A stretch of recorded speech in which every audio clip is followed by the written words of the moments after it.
বায়ান্নের ভাষা আন্দোলন, 69-এর গণ অভ্যুত্থান,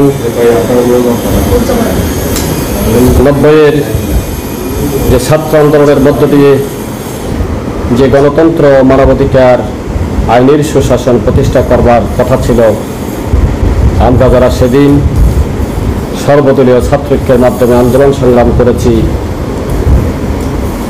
নূর হোসেনের রক্তের বিনিময়ে যে 90-এর গণতন্ত্র, রওশন বসুনিয়া সহ অসংখ্য ছাত্র নেতৃবৃন্দের রক্তের বিনিময়ে অর্জিত গণতন্ত্র বিগত 18 বছরে ক্ষত বিক্ষত হয়ে দেশ এবং জাতি একটি একদলীয় একনায়কতন্ত্র মধ্যেই আবদ্ধ ছিলেন। আপনারা জানেন,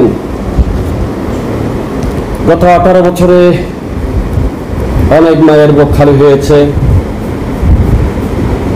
অনেক নেতাকর্মী জেলখানায় স্ট্রোক করে মারা গিয়েছে। সারা বাংলাদেশের মানচিত্রে কখনো কখনো বাবার সাথে ছেলে দেখা করতে পারে নাই, মার সাথে দেখা করতে পারে নাই ছেলে, বউ বাচ্চার সাথে তাদের প্রিয় বাবা দেখা করতে পারে নাই, অনেকে তার বাবা এবং মার জানাজায় অংশগ্রহণ করতে পারে নাই। সেই দিনগুলো আমরা পার করে আসছি। আজকে শত শত মায়ের বুক খালি হওয়ার মধ্য দিয়ে বাংলাদেশের যে মানচিত্র আজকে রক্তে রঞ্জিত। আপনাদের কলমের মাধ্যমে সারা বাংলাদেশের চিত্র, হাজার হাজার নেতাকর্মী পঙ্গুত্ব বরণ করেছে, হাজার হাজার নেতাকর্মী আজকে হসপিটালাইজ, শত শত মায়ের বুক সন্তানের তাজা রক্তের মধ্য দিয়ে এই যে গণতন্ত্রের সূর্য উদয় হয়েছে, এই সূর্য উদয়ের পিছনে আমরা যারা আন্তর্জাতিকভাবে কাজ করেছি, প্রফেসর ডক্টর ইউনূসের নেতৃত্বে আমরা কখনো মাঠে ময়দানে, কখনো নীরবে আমরা বিশ্বের দরবারে আহ্বান করেছি বারবার যে বাংলাদেশের গণতন্ত্র, স্বাধীনতা, সার্বভৌমত্ব, আইনের সুশাসন, মানবাধিকার প্রতিষ্ঠা করবার জন্য আমরা ওনার নেতৃত্বে কাজ করেছি। আপনারা জানি, অনেকে জানেন আবার অনেকে জানেন না, আজ থেকে 9 মাস পূর্বে যে পিটার হাস, মার্কিন রাষ্ট্রদূত, যিনি বাংলাদেশের উভয় দলকে শান্তিপূর্ণভাবে নির্বাচন করবার জন্য আহ্বান করেছিলেন, গণতন্ত্র উত্তরণের জন্য তিনি কাজ করেছিলেন। এই কাজগুলো করার কারণে তাকে অনেক অপমান অপদস্থ করা হয়েছিল। তাকে বলা হয়েছিল বিএনপির ভগবান অথবা বিএনপির চেয়ারম্যান দায়িত্ব পালন করছেন ইত্যাদি ইত্যাদি। শুধু তাই নয়, তাকে প্রকাশ্যে মন্ত্রী এমপিরা, বিভিন্ন পর্যায়ের আওয়ামী লীগের নেতৃবৃন্দরা তৎকালীন বলেছিলেন যে পিটার ডি হাস কয় রাধা হাঁস জবাই করে আমরা খাওয়াবো। মনে পড়ে আপনাদের? মনে পড়ে না যে রাধা হাঁস জবাই করে মেজবান দেব, খাওয়াবো। এই কথাগুলো বলেছেন একেবারে বিভিন্ন সভা সমাবেশে। সেদিন ডক্টর ইউনূসকে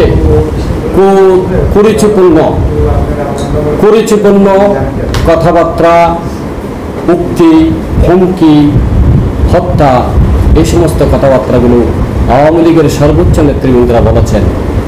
আজকে আপনাদের সামনে উপস্থিত হয়েছি যে দু একটি কথা বলবার জন্য।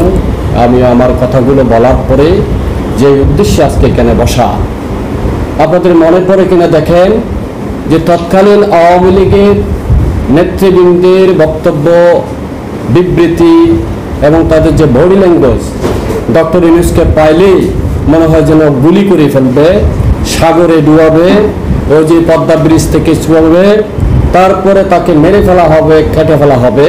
এবং পিটার হাসকে একই ধরনের হত্যার হুমকি দিয়েছিলেন। সেই আজ থেকে 9 মাস পূর্বে আমি আন্তর্জাতিক মানবাধিকার কমিশনের পক্ষ থেকে এই ঢাকা জজ কোর্টে 2টি মামলা করেছিলাম। একটি মামলা খারিজ করে দিয়েছেন, আরেকটি মামলা চলমান আছে। আর যে মামলাটি খারিজ করে দিয়েছেন সেটাও 2-3 দিনের মধ্যে ইনশাআল্লাহ আবার পুনরুজ্জীবিত হবে। সে আন্তর্জাতিক মানবাধিকার কমিশনের যার উদ্দেশ্য এবং লক্ষ্যে আজকে আপনাদেরকে কষ্ট দিয়েছি,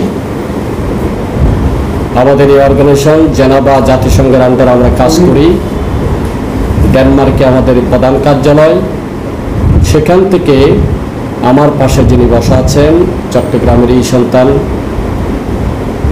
বিশিষ্ট মানবাধিকার কর্মী, পরিবেশ কর্মী মোহাম্মদ আব্দুল গনিকে আন্তর্জাতিক মানবাধিকার কমিশনের নির্বাহী কমিটির যে ন্যাশনাল কমিটি আছে তাকে সদস্য নিয়োগ করেছেন। মানে বাংলাদেশে এই মাত্র তাকেই নিয়োগ করেছেন যে আমি সেই অর্গানাইজেশনের প্রেসিডেন্ট, আর আমার পরিচালক হচ্ছেন সাইফুদ্দিন সালাম মিটু, নির্বাহী পরিচালক। অ্যাম্বাসেডর হচ্ছেন ডক্টর মিজান, ঢাকা বিশ্ববিদ্যালয় মার্কেটিং ডিপার্টমেন্টের চেয়ারম্যান। আর অ্যাম্বাসেডর হচ্ছেন চট্টগ্রাম বিশ্ববিদ্যালয়ের পালিত ডিপার্টমেন্টের চেয়ারম্যান, বুদ্ধদের যিনি প্রধান, প্রফেসর ডক্টর জিনিবধু বৃক্ষ। তো আমি আজকে তাৎক্ষণিকভাবে এই আয়োজনটা শুধুমাত্র যে নিয়োগপ্রাপ্ত জনাব মোহাম্মদ আব্দুল গনির যে নিয়োগকে আপনাদের মাধ্যমে দেশ এবং জাতিকে জানানোর জন্য আপনাদেরকে কষ্ট দিয়েছি। আমি এখন এই পর্যায়ে আমার ডানে আছেন আন্তর্জাতিক মানবাধিকার কমিশনের অ্যাসিস্ট্যান্ট অ্যাফেয়ার্স ল সেক্রেটারি জনাব সিরাজুল ইসলাম সরকার, আমার বামে আছেন আমাদের আন্তর্জাতিক মানবাধিকার কমিশনের নবনিযুক্ত সদস্য, যিনি নির্বাহী সদস্য পদ নিয়োগ লাভ করেছেন মোহাম্মদ আব্দুল গনি, এবং আমার পাশে আছেন আমাদের কেন্দ্রীয় কমিটির সদস্য সাদেক ভাই, আমাদের সমর্থক আছেন আমার ভাই। তো আপনাদের সকলকে আজকের এই অনুষ্ঠানে স্বাগত জানাই। আপনাদের এই কষ্ট করে আসা আপনাদের উপস্থিতিকে অভিনন্দন জানাই।